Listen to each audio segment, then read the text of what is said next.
Hi, this is T Bolt. Today I'm going to give an introduction for Azure Cosmos DB. Azure Cosmos DB is a database, and it's a globally distributed multimodal database service, and it's fully manageable database service with a turnkey global distribution and transparent multi-master replication.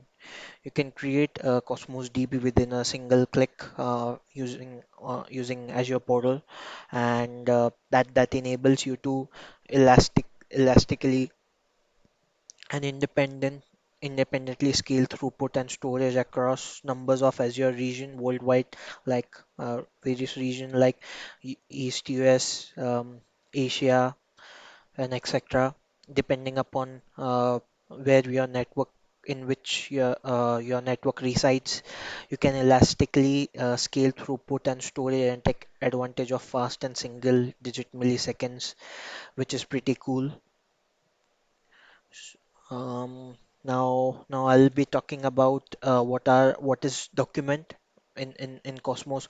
All the data which is stored in Cosmos DB is nothing but a document. We also call uh, Cosmos DB as a document DB. Uh, where you see here at the right on the right pane, this is how it's a document would look. Document is nothing but but an JavaScript object notation like a JSON. It's a open standard file format that is human readable text to transmit data object consisting of attribute value pair. Any array data type or any serializable value or complex object, anything. So this is how it's going to look. I'm also going to show you how to create uh, uh, Cosmos DB and add documents and play with it. So, uh, what are the features of Cosmos DB? Uh, First of all, it's globally distributed, which means you can uh, replicate your Cosmos DB across various regions, so that one region gets down, you can still get the same data from another region, which is pretty cool. And it is just for doing that replication, it's just you just need one click. Second is it's linearly scalable. Yeah, it means that it has an ability to handle increased load by adding more servers to the cluster. Cosmos DB can be scaled horizontally to support hundreds of millions of transactions per second for read and write. Uh, then schema agnostic indexing. Schema Cosmos DB database engine is a schema agnostic that enables automatic indexing of data, which I said Microsoft does the auto indexing behind the scene, which is pretty cool, which is very fast, so that you can retrieve the data and insert the data uh, in an fastest possible fashion. Then co- uh, it does automatic indexing all the data without requiring any schema or indexing management. Then multimodal is a database. We also call as Cosmos DB as a multimodal database. That is, it can be used for storing key value pair, document based, graph based, column family based database, irrespective of which model you can choose for your data persistent, global distribution, provisioning, throughput, horizontal partitioning, and etc. Then we have multi API and multi language support. Now Microsoft has this uh, has released SDKs for multiple programming languages like including Java, .NET is in the house, Python, Node.js, JavaScript.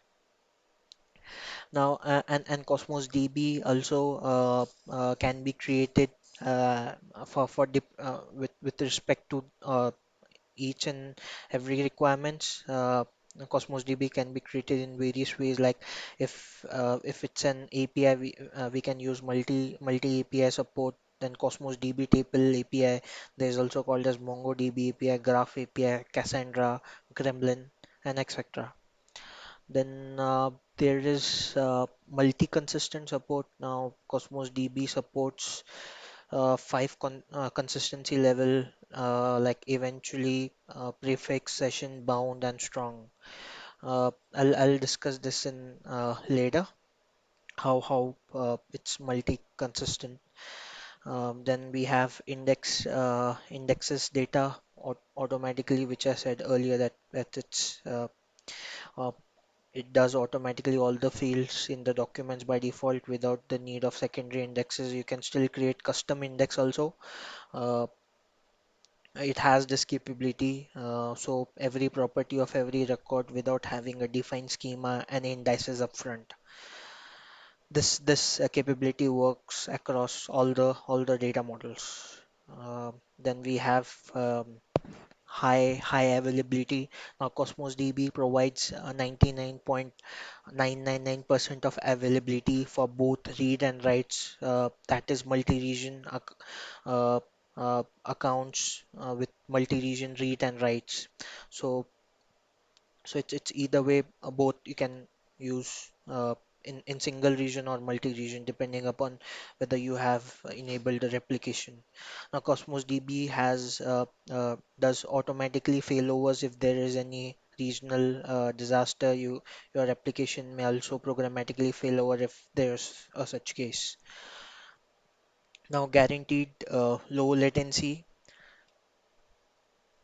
Cosmos DB generates or I would say guarantees 10 milliseconds latency at the 99th percentile of read and write of all the consistency level.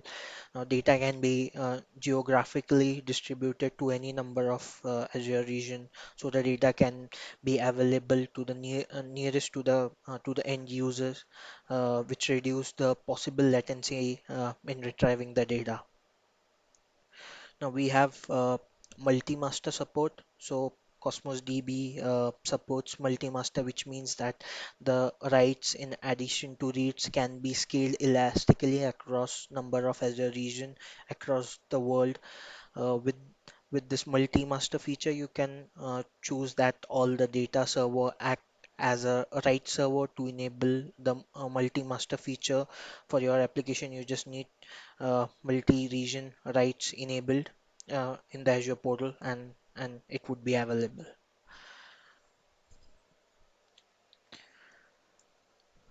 Now, like I said, Cosmos DB can be created in various varieties depending upon the needs. If you are using an API, I would prefer to use Core SQL. If you are integrating with MongoDB, you can use Azure Cosmos DB for MongoDB API, likewise Cassandra, Azure Table, and Gremlin.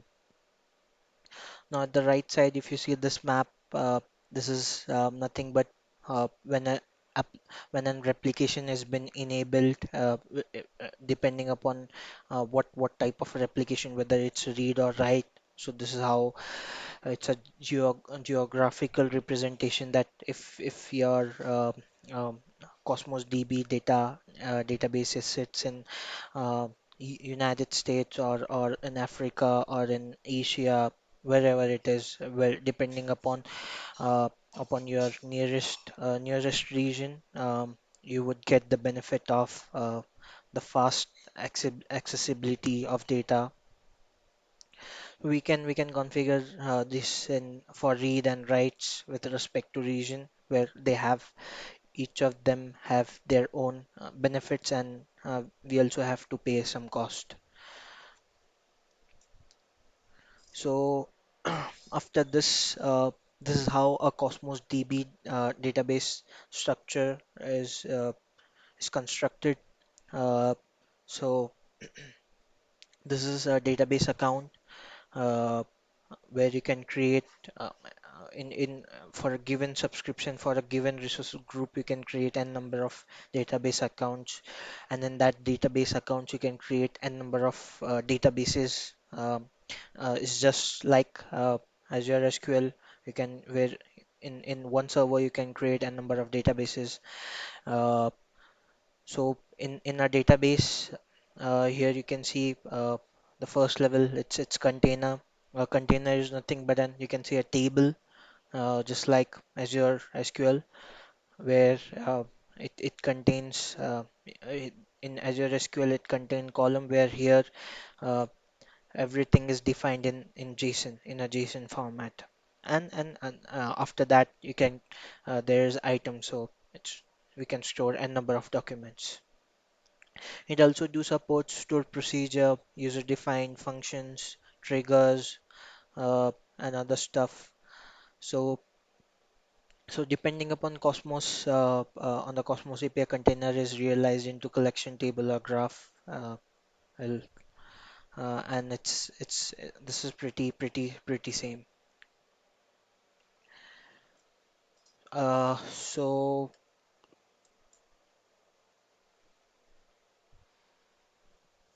so these are so there is something called as RUs, while firing an API against database.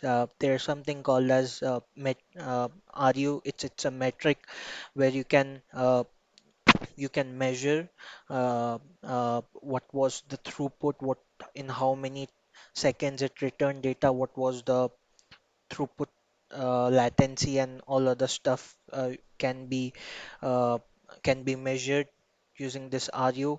Uh, so uh, the cost of all the database operation is normalized by Azure Cosmos DB and is expressed by request units, or RUs in short. You can think of RU per second as a currency for throughput. So RU per second is a rate-based currency. It abstracts the system resource such as CPU, input, output, processing, and memory that are required to perform the database operation supported by Azure Cosmos DB.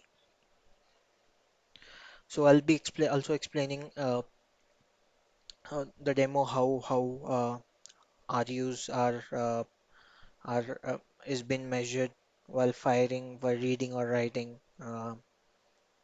any AP, firing any API. So going forward, these are partition. There's something which is very beneficial if you are dealing with large amount of data. So so Cosmos DB gives a provision to set a partition key uh, so that uh, uh, the data can be grouped into a particular with a particular field, so that while accessing the data, we just need to look Cosmos DB just need to look what partition it is, and from that partition, relying all the datas, it can extract that particular data in a very um, seamless, easy, and efficient, fast manner. So for example, there is a person's database or an employee database where it contains employee ID, name, and other stuff. Uh, we can set a partition key by city, or department or something like that, so that where if I want to fetch records for employee, where it containing million of data, and we have partitioned by regions, where an organization might have multi-region or department or something like that. So you can use that particular key as a placeholder for partition, which can be easily retrievable. In partitioning, the item is a container are divided into distinct subsets called as logical partition. Logical partition are formed based on the value of a partition key that is associated with each item in all the container. All the items in logical partition have the same partition key. So like I said that if I have partitioned with city, it's nothing but a group by uh, uh, data sets into Cosmos DB. If you are seeing the left hand side diagram, these are the Cosmos DB. These are the regions, and inside that one this square is nothing but a partition, where partition key is nothing but a city. So London might have 5 records, New York might have 10 records, Paris might have 5 records. So this gives a feasibility of for Cosmos DB to if we set the partition key, the data can be retrieved in a very efficient and in a quick manner. So, like I said, that uh, there are two types of partition, physical and logical. Physical, an Azure Cosmos DB container is scaled by distribution data throughput across number of logical partition. Internally, one or more logical partitions are mapped to a physical partition that consists a set of replica, also referred as a replica sets. And in same way, logical partition consists a set of items that have the same partition key. For example, like city, and and uh, and you can set whatever key depending upon the format that you have defined in the JSON. So this is how the grouping is done, or partitioned is been done in Cosmos DB. Oh, now SQL, it's now querying to Cosmos DB is pretty same like in SQL database. If you see, it follows this SQL structured query language pattern where you can retrieve data. I'll be showing a demo how to create Cosmos DB and query and all other stuff. So now going forward, we are also going to talk about change feeds. Now this is something interesting. Now this change feeds, you can say it's an event which can be handled uh, for various purpose uh, uh, like for example, when a data been inserted in Cosmos DB, you can fire um, an Azure function. There are many applications you can integrate, or platforms, other platforms you can integrate with uh, with Cosmos DB. So using this change feed, so that whenever you want to do something stream processing using Azure Stream Analytics, it's a real-time data processing, um, or whenever an record has been updated, for example, an employee uh, email address was updated. So if you want to, notify to its respective supervisor, you might need to create and send an email. So you can use an Azure function, use an send grid, can do stuffs like that. So there are many features using this chain feed. This chain feed also enables efficient processing of large data set with a high volume of writes. It also offers alternative to querying an entire data set to identify what has changed, and like I said, other s- other stuff. Now Azure Cosmos DB is also well suited for IoT, gaming, retail, and operational logging application stuff. A common design patterns in this application is to use change to data to trigger additional actions, like triggering a notification to call an API when an item is inserted or updated. Like I said, give an example. Whenever an employee is its email address has been changed, we can send a notify to its supervisor that and it's the person's email address is changed. It's also used for real-time processing for IoT or IoT or real-time analysis processing and operational data. Data movement such as synchronizing with data cache, a search engine, data warehouse, or cold storage. This this is how the change feed we can make use of, where we can bind different events for various purposes. Now I'm going to show you how to create Cosmos DB using Azure portal, where Cosmos DB can be created either from PowerShell or from other means. But yes, you can make use of Azure portal. So just search for Azure Cosmos DB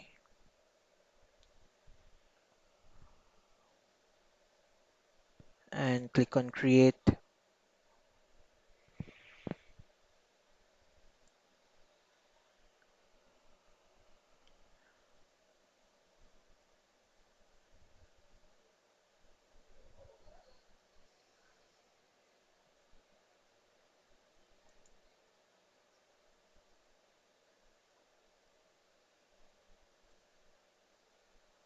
As I'm using a free trial subscription, you guys can also go ahead, and if you're a first user, you can take benefit of free trial subscription. Uh, so Microsoft provides this $200 for a new user and 12 months of free using some resources for some platforms. There are some limited platforms that resources can you can use in Azure portal for 12 months. After that, you have to pay. So, as I've already created resource group, so I'm just going to use the same resource group. So I'll name a account account name. So I'll just name it as School Games.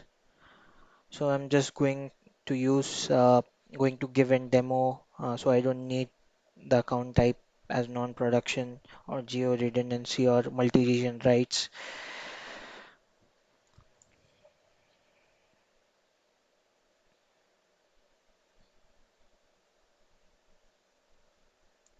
So validation is done. I've just clicked on create. Now this is going to take like 2-3 minutes. Okay, now the deployment is completed. Can just click here directly to go to that resource, and this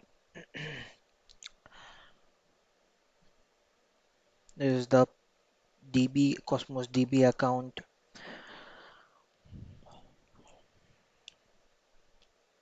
It's loading.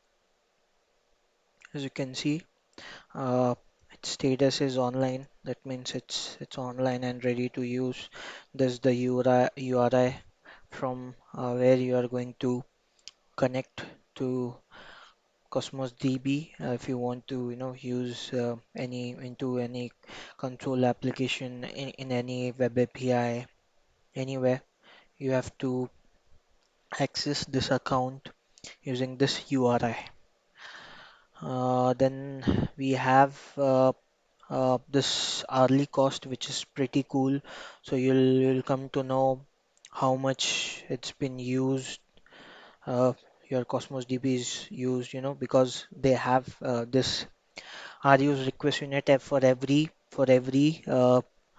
query been fired. There is a cost been generated um, in in units of in metrics or in it's been measured in metrics of RUs, that is request unit. We have some other other fields like this IAM control where you can give access to any other people who share um, the same Azure portal, same Azure account. You can just share resource with them so that they can read or create or write any stuff inside this through Azure portal. Now we have few things before going to Data Explorer. This is the one where we are going to see the data, how the Cosmos DB, its container, its collection or container, the documents are going to look. So right now we don't have any containers, so it's empty. We'll come back, but before that, I want to show few options. This firewall and virtual network. If you are sitting in your own private network, you can configure it using this options. Of course, if you are using this API with into any language like JavaScript, Angular, React.js, which it requires, this CORS thing should be enabled, so you can make sure that uh, using this you can register your application so that you won't get cross-origin resource sharing error. Then we have this keys, which is very important in terms of confidentiality or security. Uh, when you are storing crucial data, these are SAS keys, shared access key, you can say, where we have two different categories. If you want, while integrating your application with Cosmos DB, or you have made this Cosmos DB available for public use to just to show data, you can just share read-only keys so that a person even tries to write something into this Cosmos DB won't be done using this key, because this key say that you don't have that permission, you just have only permission to read. Using with the read write key, you can read as well as write both. So this is how the actual primary connection string is going to look.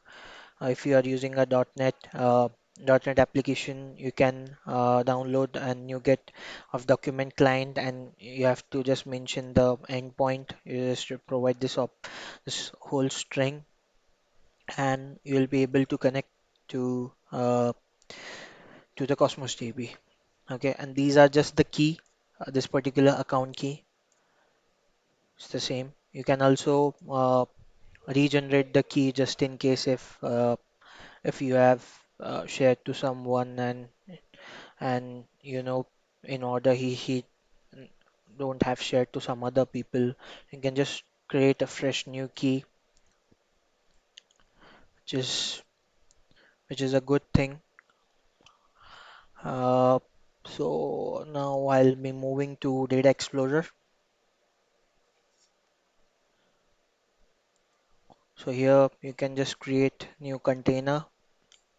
Container is nothing but a database. I would name it as games. Uh, Now this is what I was talking about RUs. So now here for 400 units, the is a RU per seconds. It's going to charge here. It's a description that for estimated how it's going to spend when your throughput is 400 to one. This is the limit of RUs, and per limit there's the charges of that RUs is going to be charged for one region 400 RUs. If a query has been fired, its throughput goes, like 400 RUs, you are going to be charged with 0.0008 RUs per RUs. Okay, so now this throughput has been generated depending upon how big, while querying to database, what kind of data sets is going to return, how big it is, how, you know, those that's why they have charged this stuff. Okay, now here I'm going to create container, or I would say table container using container ID, a table or a collection, I would say, and I would just name the collection as uh, name, or yeah, name. Okay, now it's going to create. So now we have created the container. So this is how a container or a table would look like. Now I created this table called as games, where I'm going to insert a few documents in this.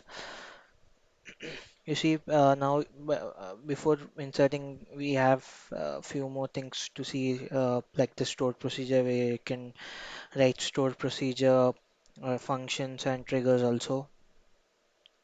So if you click here, item, see here, uh, it has that automatically created this query, and it's going to show uh, the list of documents here. But as we haven't added any document yet, uh, so it's an empty. And if you see here, the partition is by name. So all the partition would be, or all the grouping would done by the name. So it's up to now. If I click new, uh, I have this, and just save. See, it had created a document. Now likewise, I can again create another item and another uh, game collection. Save it. Okay. So now I see here we have inserted this two documents. So I'll just click here, new SQL query, select star, execute. So now I've total got, as I've inserted two records or two documents here, it's showing two records. And if you go inside query stats, here you will be seeing the RUs. So bringing all the data from this collection, it cost like 2.32 RUs, which I said earlier. While creating it by default, the RUs lies between 400 to 1000, and for 400 per RU, it costs like $0.0008. So well, that's depend upon how a query filtering or any other types there are. So the RUs might change. For example, if I want, uh, I've added here dot name as I want only the game collection of Rockstar. Okay, so if I execute this query now, I'll be getting only a Rockstar. And if you go in RU, earlier it was 2.3, now it exceeded with, uh, three more, four more. Okay, so it's now 2.9 RUs. So well, depends, like I said, depends upon the query. The RUs might change. RU throughput might change. So this is how uh, Cosmos DB is going to look alike, and how to insert uh, data you- from the portal I've shown here.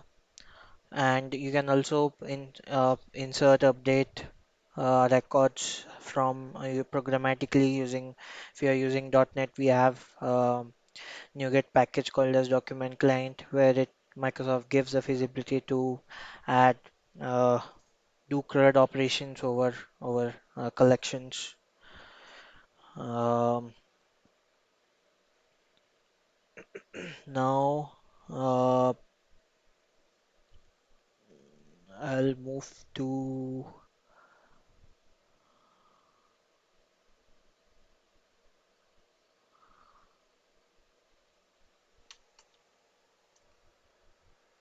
so now I'm going to show you this replication. Like I said in the demo, you can also enable replication with one click. You can just enable this application. I can select this region wherever you want the region with respect to read writes need to be done, so that when a region fails due to some disaster, you can still, your data is still there. Uh, you can access those data from another region like East US, or you can select here too. And but like I said, that enabling this region would have some cost with respect to each region, because each region have their uh, cost for reads and write and availability of zone. And this hitting save, the replication would be would be started, and it would be done, and you can use it. Then we have this data consistency, default consistency, which I was talking about in key features. So now this session is by default. So as if you see that it provides latency, availability, and read throughput comparable to that eventual consistency, but also provide the consistency guarantee. So if you see that if your database was created in West US region, and and you have replicated enabled replication for Australia Central and Australia East for reads, because I said reads are writes, both are different. So whatever you are going to read in terms, I'll talking about just read, because it depends upon what kind of replication you have enabled for region, for is it a read or write. So right now if you see the read order, red, blue, pink, so this the same order you'll be receiving in other regions also, but there might be a slight delay. If you see, there is a delay in Australia East, but the order you are seeing, it won't change. That's session. So if you go in consistent prefix, so if the write performed in order A B C, the client C sees either A or AB or ABC, but never out of order like AC BAC. So if you see that in after reading or after writing, there would be a slight delay, but the order, same here, the order would change.